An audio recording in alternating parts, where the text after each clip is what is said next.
दीपावली पूजन कथा। एक नगर में एक साहूकार रहता था। उसकी एक बेटी थी। उसकी बेटी प्रतिदिन पीपल पर जल चढ़ाया करती थी। जिस पीपल के पेड़ पर वह जल चढ़ाया करती थी उस पर माँ लक्ष्मी निवास करती थी। एक दिन माँ लक्ष्मी ने साहूकार की बेटी से कहा, मैं तुम्हारी मित्र बनना चाहती हूँ।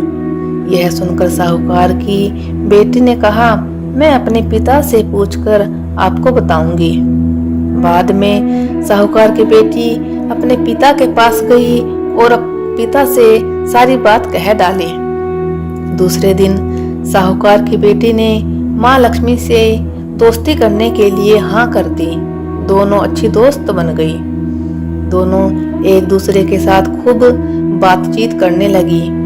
एक दिन माँ लक्ष्मी साहूकार की बेटी को अपने घर ले गई।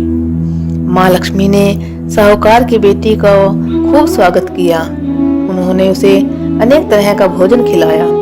जब साहूकार की बेटी माँ लक्ष्मी के घर से वापस लौटी तो माँ लक्ष्मी ने उससे एक प्रश्न पूछा कि अब तुम मुझे अपने घर कब ले जाओगी।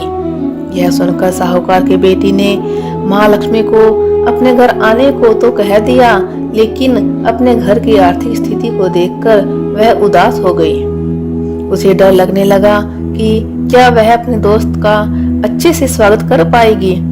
यह सोचकर वह मन ही मन दुखी हो गई। साहूकार अपनी बेटी के उदास चेहरे को देखकर समझ गया।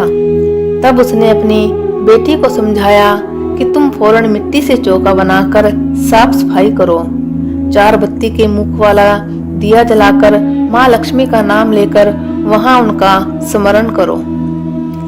पिता की यह बात सुनकर उसने वैसा ही किया। उसी समय एक चील किसी रानी का नौलखा हार लेकर उड़ रहा था। अचानक वह हार साहूकार की बेटी के सामने गिर गया। तब साहूकार की बेटी ने जल्दी से वह हार बेचकर भोजन की तैयारी की। थोड़ी देर बाद भगवान श्री गणेश के साथ माँ लक्ष्मी साहूकार की बेटी के घर आई। साहूकार की बेटी ने दोनों की खूब सेवा की। उसकी सेवा को देखकर माँ लक्ष्मी बहुत प्रसन्न हुई और उन्होंने उसकी सारी पीड़ा को दूर कर दिया। इस तरह से साहूकार और उसकी बेटी अमीरों की तरह जीवन व्यतीत करने लगे।